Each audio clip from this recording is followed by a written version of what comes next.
más definitivos de la vida de José Martí, el gran pensador cubano y del que muy poca gente escribe y cuenta. José Raúl Vidal y Franco, mi segundo invitado, es un ensayista y crítico, investigador de la obra y de la vida de José Martí, el intelectual cubano más importante del siglo XIX, un hombre absolutamente indispensable, 1000 veces manipulado, 1000 veces marmorizado por unos y otros.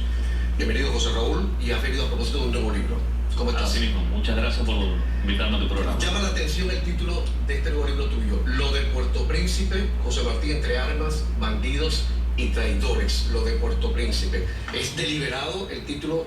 Sí, precisamente con ese título salió en el diario La Marina en esa época lo que había sucedido en Santa María del Puerto del Príncipe, que es Camagüey, a raíz de la incursión, ¿no?, de unas armas que había traído Loynaz del Castillo desde los Estados Unidos y se le había entregado a algunos patriotas para la guerra, ¿no?, como estaba Armando Martí. Estamos hablando, perdón, para meter en el ensayo al resto de los televidentes, estamos hablando de la guerra de independencia de Cuba contra la colonia española. Había gente que estaba conspirando desde Estados Unidos, desde América Latina, y José Martí estaba en medio de todo eso. Entonces, ¿el diario de La Marina cuenta eso? Sí, como nos sale el artículo, se titula así, Lo de Puerto Príncipe. Entonces yo uso el mismo título y le pongo punto y seguido José Martí entre armas, bandidos y traidores, porque precisamente lo que sucedió a raíz de ese evento fue precisamente la traición, el bandidaje. ¿Quién traiciona a quién? ¿Quién es el bandido? ¿Quién es el malo de la película? ¿Qué pasó exactamente? Mira, son muchos personajes los que están involucrados en este evento, ¿no? José Martí le había entregado estas armas a Loynaz del Castillo, que había ido por orden del gobierno español a comprar unos tranvías aquí a Nueva York para la urbanización de la ciudad. Aprovecharon la insistencia de Loynaz y metieron 200 fusiles Remington de aquella época, eran lo máximo en tecnología de guerra, y 48.000 cápsulas debajo de los asientos de los tranvías. Eran 6 tranvías. Entonces, bueno, burlaron a toda el espionaje español, a la Pinkerton americana, que había sido contratada por la agencia de detectives la agencia de detectives, y a la Navy Company también habían burlado, a los cónsules, a todo el mundo. Loynaz, bueno, pues con ayuda incluso del manager de Remington, que fue el que le llevó secretamente casi todas las armas por la madrugada a un lugar ahí en Brooklyn, a las afueras, donde tenían un almacén que habían alquilado para eso.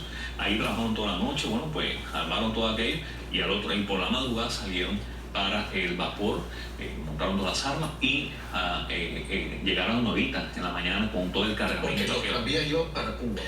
Los tranvías habían sido ordenados por el gobierno español y a Loynaz del Castillo le habían dado el presupuesto para que los comprara. O sea, en las narices del gobierno español estaban traficando con armas. Efectivamente. Sí, lo que le llamaban ellos, los españoles llamaban expediciones filibusteras, ¿no? Porque era una cosa como de bandidaje. Sí, claro. Es emocionante porque la trama parece casi novelesca, pero realmente fue un hecho contundente que removió el piso de todo el gobierno español a nivel de la isla. Entonces, cuando el rey llega a Nuevita con ese cargamento, el mismo capitán militar de allí, de la comarca de Nuevita, pues lo invita a Loynaz del Castillo a un almuerzo y lo felicita por esta gran empresa y solamente le desea que mucho éxito, etc., ¿no? El caso es que Loynaz le dice, no, este es solamente el principio de otras y más grandes empresas, ¿no? Claro, los tranvías venían cargados de armas. La orden terminante de Martí era que se entrevistara con el doctor Emilio Loace, que había sido coronel de la guerra de independencia anterior, o sea, de la guerra grande del 68, que había estado casualmente bajo ¿Porque esto está pasando ya en qué año? Esto está pasando en el 94, ya. 1894. Ya habían pasado 14 años, 16 años de la guerra anterior, ¿no? Y todos estos patriotas que tenían nombres sentados en la región de Camagüey, no el resto de la isla, tenían nombres sentados en esta guerra grande, como el caso de Emilio Loace, que había sido coronel y había estado bajo las órdenes de Ignacio de Gramonte, era el presidente de la Junta Patriótica Camagüeyana. Y lamentablemente este hombre se sorprende, ¿no? Bueno, digo yo lamentablemente porque el tema del patriotismo le seducía de alguna manera a él y a muchos más, mientras fuera lejos, mientras no hubiese un motivo, o sea, algo que de verdad eminente para comenzar una guerra. Eran prácticamente patriotas de salón en ese momento. Hay muchos todavía, ¿eh? Los hay, sí, hay muchos patrioteros de salud. Correcto, por eso siempre he dicho que los cubanos de ayer no son ni peor ni mejor que los de ahora, son sencillamente cubanos, y Martí estuvo rodeado de lodo humano. ¿Los cubanos nos merecemos a José Martí? ¿Nos lo merecemos? Yo creo que para suerte nuestra nació en Cuba, para mala suerte de él nació en Cuba. Hubiese sido un gran pensador si hubiese nacido en Europa, el gran pensador al estilo de los enciclopedistas, los grandes... De Voltaire, de Diderot, sí, o de Emerson, que era su amigo, de Thoreau aquí. Pero dime una cosa, yo tengo la percepción, como de la de cualquier hijo de vecino, que Martí es, bueno, nuestro gran humanista, el hombre que nos abre todas las puertas a la modernidad, porque era un hombre del 19 con la perspectiva ya del siglo XX, pero siempre siento que Martí es como un ser totalmente incomprendido dentro de su circunstancia, como un humanista rodeado de militarotes que no entendían de qué iba la situación. Sí, le sucedió muchísimo desde joven, por supuesto, en la propia familia, en ser una familia, era incomprendido. La misma madre nunca apoyó absolutamente nada de lo que él estaba haciendo. Le decía, todo el que se mete a Nazareno sale crucificado. Ahí está la carta de la mamá. De manera que ya no solamente en la familia, sino a nivel también dentro de las propias filas de los que estaban de acuerdo con la independencia. O sea, no solamente tuvo que luchar contra un enemigo externo como España, sino también con gente dentro de la fila que se llamaban independentistas y que de alguna manera pues lo contradecían, no seguían sus órdenes. Incluso se decía que esta era la guerra de Martí, o sea, no era la guerra por una independencia del país, sino la guerra de Martí, o sea, despectivamente. De hecho, en 1884 tiene el primer gran desencuentro aquel con el famoso plan de San Pedro Sula que quería armar Gómez y Maceo, que era llevar una invasión desde el extranjero hacia Cuba, liberar al pueblo, levantarlo en armas, liberar... Ahí se quedó solo delante de Gómez y Maceo, ¿no? Sí, en aquel momento, pero fíjate tú qué cosa más curiosa. Él estuvo en desacuerdo absolutamente con llevar una invasión desde el extranjero, porque eso no tenía ningún sentido, eso tenía que resolverse desde Cuba, y como esta gente tenían planificado liberar a Cuba y después elegirse en una especie de dictador militar, con lo cual él no estaba de acuerdo. Decía, ¿cómo tú vas a levantar un pueblo a la lucha y después te vas a elegir en su propio verdugo? Y alguien dijo, Antonio Zambrana, el papá de la poetisa Luisa Pérez Zambrana, tomó la palabra y dijo que el que no apoyara el plan Gómez Maceo no solo no era hombre, sino que usaba sayas. Y Martí vuelve a tomar la palabra, o sea, se está refiriendo a él, porque no quería apoyar a aquel. Claro, un siglo después dirían que el que no salta es gusano, cosas por el estilo, claro. Eso existía. Los cubanos son muy especiales. Sí, pero fíjate tú, lo curioso de esto es que Martí toma la palabra de nuevo y da la explicación desde el punto de vista histórico, logístico, de por qué no era posible una guerra en 1884, cuando apenas había terminado una guerra de 10 años, y después de dar toda esa explicación se vira para Zambrana y le dijo, y tenga usted por seguro que no solamente no uso sayas, sino que soy tan hombre que no quepo en los pantalones. Y ahí se van a los puntos y termina pero con vergüenza. Oye, José Raúl Vidal y Franco, me estás hablando de Martí y yo estoy pensando en varios intelectuales que han intentado hacer política en nuestros tiempos. Mario Vargas Llosa, por ejemplo, que le salió tan mal en André Malraux, que fue ministro en Francia. Es como si el intelectual no debería ser un hombre de acción, como si hubiera una especie de castigo divino de que no te salgas de lo tuyo. Mira, yo creo que la acción comienza por el simple hecho de ser intelectual. No, por descontado. Por descontado. Quiero decir, estoy reduciendo la circunstancia al máximo. Pero siento, y a lo mejor algún televidente también lo siente, de que, bueno, si eres poeta, quédate haciendo poesía, no vengas a embarrarla aquí. No era el caso de Martí. Incluso hay quien dice por ahí de que lo mataron porque no sabía montar a caballo. La primera carta que tiene él de niño es enseñando a un caballo a trotar. Se lo dice a la mamá, estoy enseñando a trotar al caballo en la finca Nanábana, donde trabajaba el padre. Era un hombre que sí sabía montar caballo. Tiene que haber sufrido muchas esas circunstancias de intolerancia, de estupidez ideológica. Absolutamente. De hecho, dentro de la misma fila, como te dije, ¿no? El primer gran desencuentro lo tiene en la Mejorana.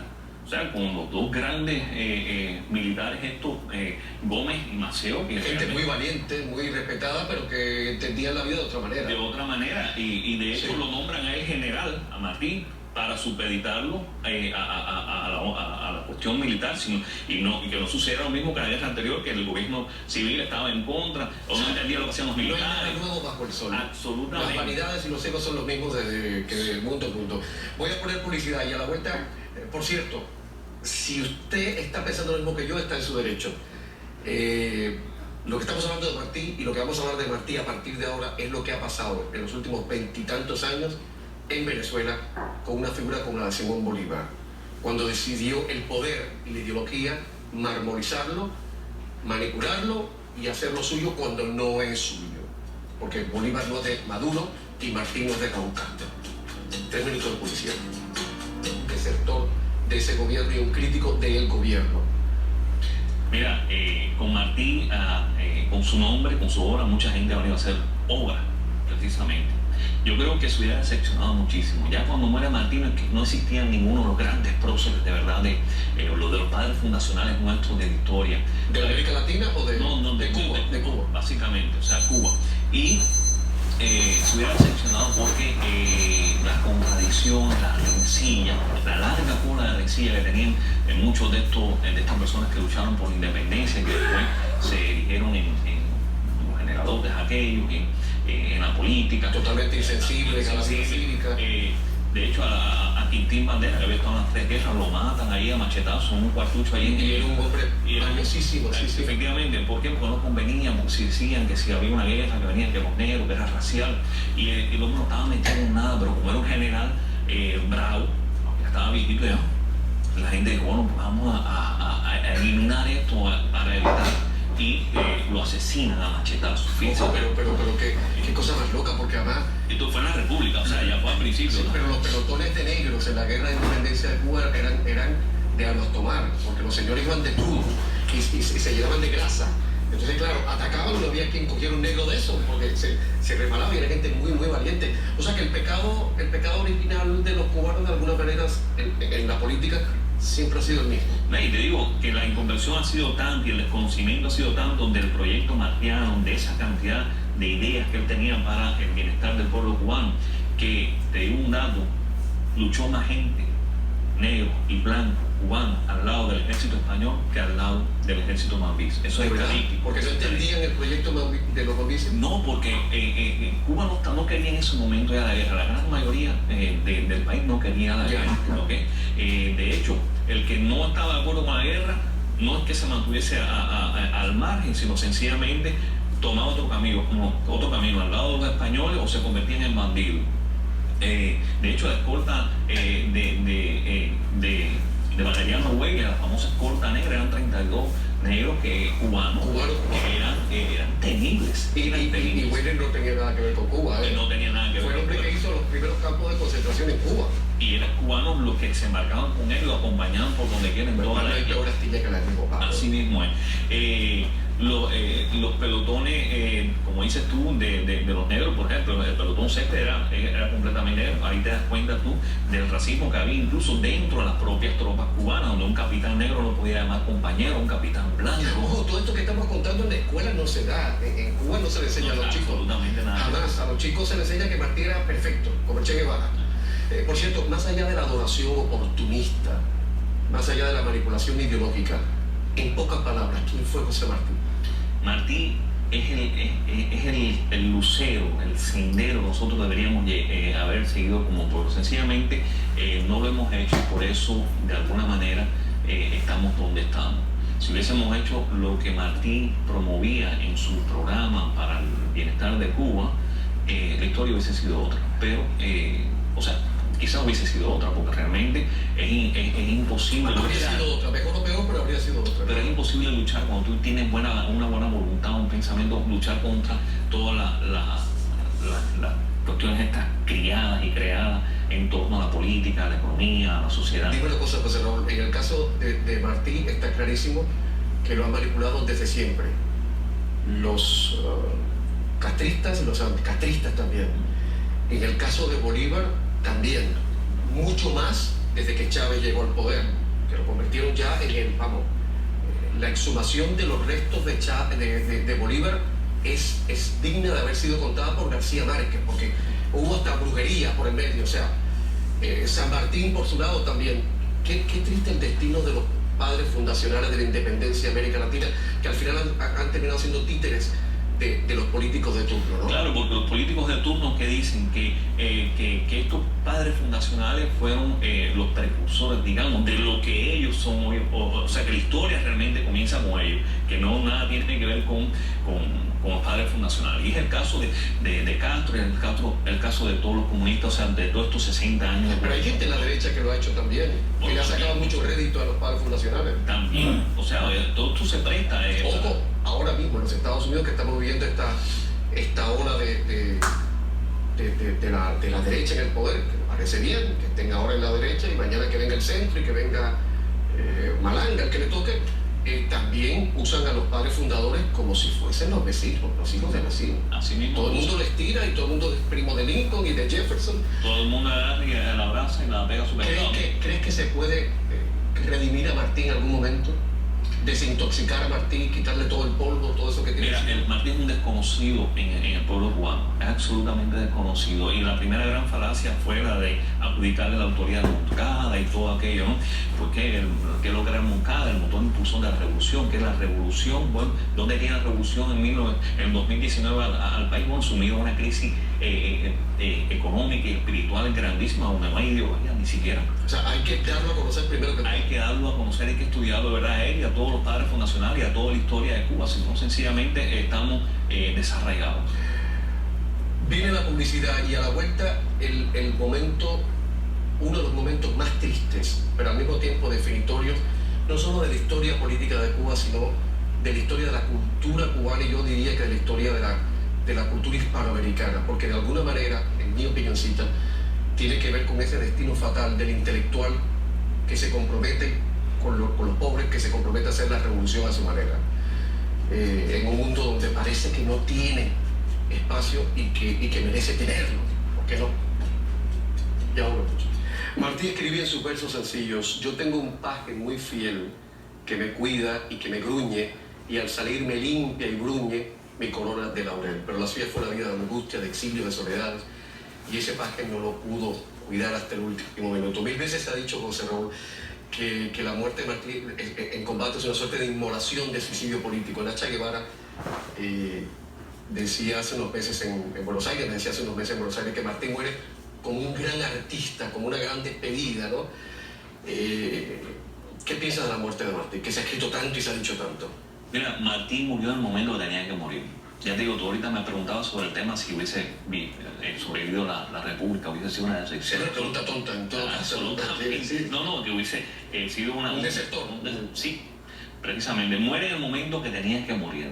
Muere en el momento que deja una obra, que aunque estaba en plena madurez, es un momento en que él dice, ya lo está diciendo incluso en las últimas cartas, en sus poemas, lo ha dicho, ya para mí es hora.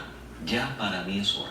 Esto ha dado un motivo a que la gente piense que fue un suicidio y cosas por el estilo, una especie de suicidio romántico. No hay razón de evidencia que fuese en lo absoluto, en lo absoluto. Hay quien mantiene esa tesis, pero ya te digo, un hombre que ha preparado una guerra, ha lanzado a un pueblo a una lucha, que ha escrito tantos proyectos, ¿crees que se lanzaría a un suicidio romántico así? No, sencillamente tenía la orden de partir al extranjero, que se decía que iba a ser más útil, y ciertamente hubiese sido más útil preparando. Pero algunos dicen que lo quería sacar del pueblo. Lo querían de alguna manera sacar, y esta era la manera de sacarlo. Él decía, y que renunciara, ¿no? Como presidente, que le llamaban a las personas, los demás ahí en la manigua. El caso es que ese era, yo creo, el punto, ¿no?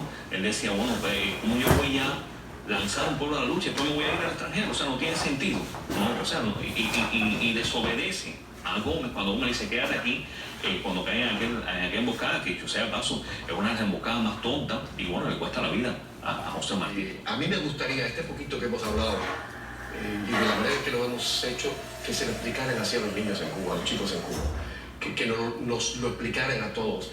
Si yo te pidiera un rasgo absolutamente transparente en sus pensamientos, en su forma de ser un hombre consecuente con su vida y con su obra. Lo que dijo, lo que pensó y lo que hizo fue lo mismo. O sea que hoy sería un hombre bajo sospecha. Absolutamente. Y si en las redes sociales, si hubiese utilizado hoy las redes sociales como utilizaba la pluma, estamos hablando de uno de los más grandes periodistas de Hispanoamérica del siglo XIX, lo hubieran trucidado también. Sí, porque es que el ser humano es así. No hay el de linchamiento político, el otra. No linchamiento... hay de otra, no hay de otra. La redención de los cubanos que están a favor de la revolución y de los cubanos que están en contra de la revolución, e incluso de los cubanos que no están ni a favor ni en contra y que van a su aire, pasa inexorablemente por Martí. Pasa inexorablemente por Martí en algunos aspectos, en otros no. Ya te digo que Martí es un desconocido en la propia isla. Los comunistas, digamos, la gente esta que está a nivel de posición política, de poder, se aprenden 2 o 3 versos y ya se gradúan de martistas y creen que son los albaceas de la obra martiana, pero en realidad no es así, es mucho más que versos sencillos. José Raúl Vidal y Franco, muchas gracias. ¿Tu libro se puede encontrar en Amazon? Están en Amazon, los 3 están en Amazon. El último, lo de Puerto Príncipe, también. En Amazon. Así. Y los otros están en Amazon. Hay que buscarlos sobre José Raúl Vidal y Franco y están ahí en Perfecto, Amazon. muchísimas gracias. Y bueno, el próximo libro viene si lo cuentas. Seguro. A ustedes muchísimas gracias por la complicidad, por la atención dispensada. Y ya saben que estaremos de vuelta con más mañana mismo. Hasta entonces, y que la buena suerte los acompañe.